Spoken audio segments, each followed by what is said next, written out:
Hello guys, today we'll be starting with the next part in our dissolution of firms, that is amalgamation of firms. Till now what did we complete? Dissolution of firm. Next we completed insolvency of partnership firm, and next we will be commencing with amalgamation of firms. Now I'll be sharing you the theory part as Word document. Please go through it, and after going through it you have to go through this video. Yes, so first, amalgamation of firms, in the sense, in the brief I'll tell you, it is combination of two or more partnership firms. It is called as amalgamation of firms. Yes, they combine all their assets and all their liabilities and form a new firm. So that is called as amalgamation of firms. Now, how are you going to proceed with accounting procedure under amalgamation of firms? So, accounting procedure, what we will be dealing in this video is accounting procedure for amalgamation of firms. Yes, so in order to study this accounting procedure, I would like you all to consider the following. Yes, in order to understand accounting procedure, take into consideration A and B as first firm, X and Y as second firm. They are ready for amalgamation. That means A and B and X and Y together, they are amalgamating their firms and forming a new firm called as A, B, X and Y. Yes, this is new firm. So they are forming a new firm called as A, B, X and Y. Yes. So now let us look into the accounting procedure for amalgamation of firms. We will be having three parts in amalgamation of firms, that is accounting for amalgamation of firms.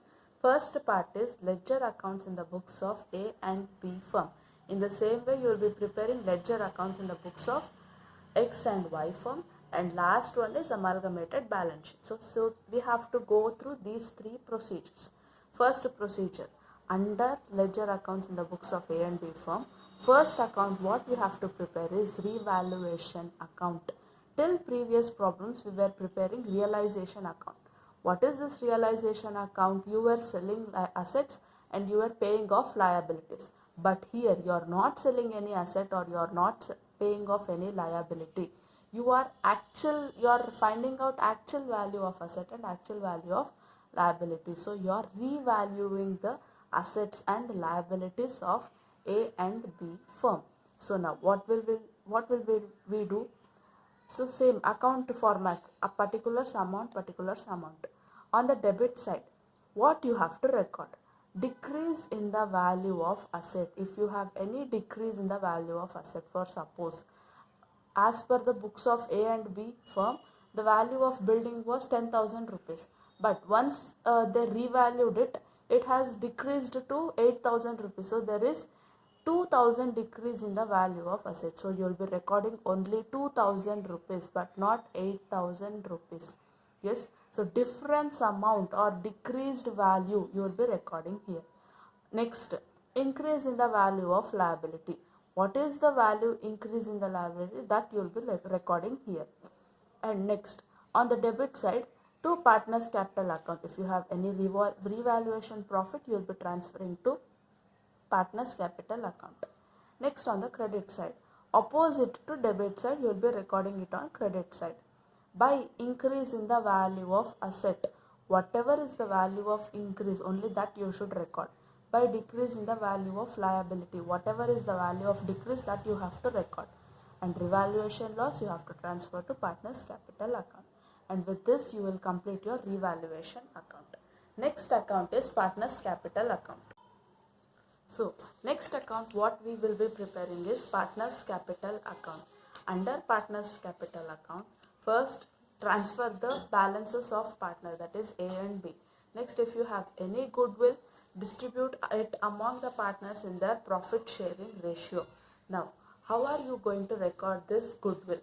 Goodwill, if it is not mentioned in the balance sheet of A and B, but it is given in adjustments, then you have to record it in partners capital account. But it is given in balance sheet but not given in adjustments, then you will be recording it in revaluation account. You will come to know that once we are solving the problem. Yes, next one is revaluation profit. If it is there, transfer it, general reserve or any reserve fund, transfer to partners capital account in their profit sharing ratio. P&L account profit, transfer it in their profit sharing ratio. Next on debit side, revaluation loss, if you have loss, transfer it. Next, profit and loss account, if it is loss, transfer it. And whatever is the balancing figure, you will not be carrying it to next year, or you will not be transferring it to cash account as we have done in previous problems. You will be transferring it to new firm account, that is balancing figure. So the next account which we have to prepare is new firm account. Now third account in the first step, that is new firm account.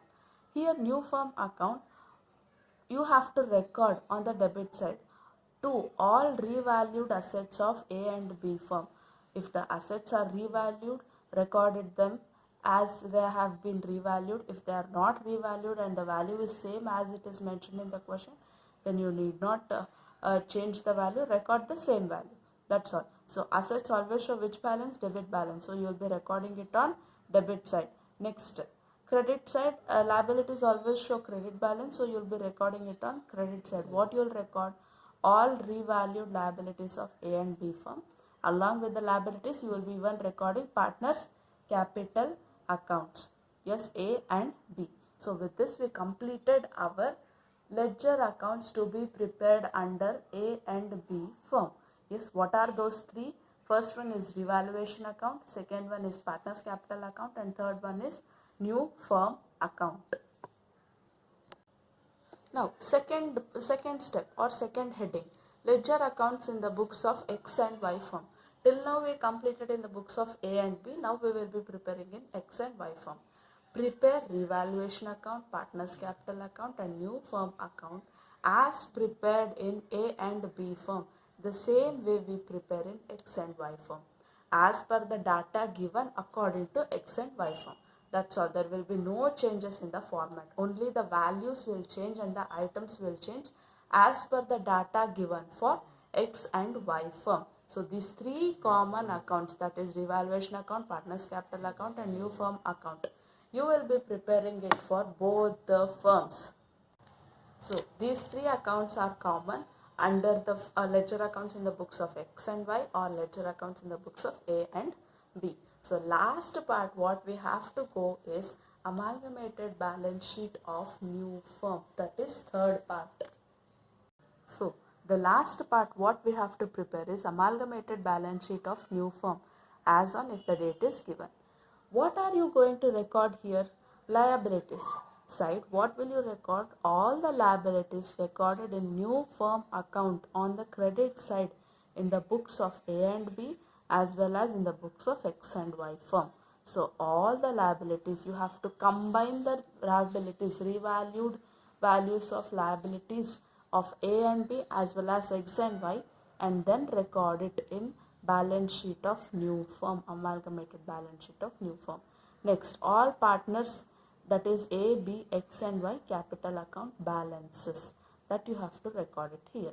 Next, on the asset side, all the assets recorded in new firm account on debit side in the books of A and B and X and Y firms. That assets value you have to record it in balance sheet. So amalgamated balance sheet of new firm, in the sense you are nothing but what you have to do here is combine new firm account in the books of A and B and in the books of X and Y and then prepare a amalgamated balance sheet. Yes, so amalgamated balance sheet, if it gets tallied, that means your problem is correct. So once if we have to revise, what are the things we have learned here? First one is accounts in the books of.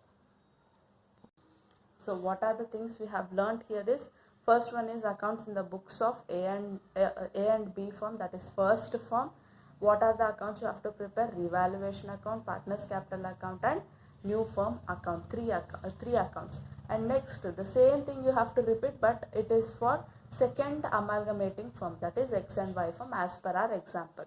And last part what you have to do is amalgamated balance sheet of new firm as on if the date is given. Here what are you doing?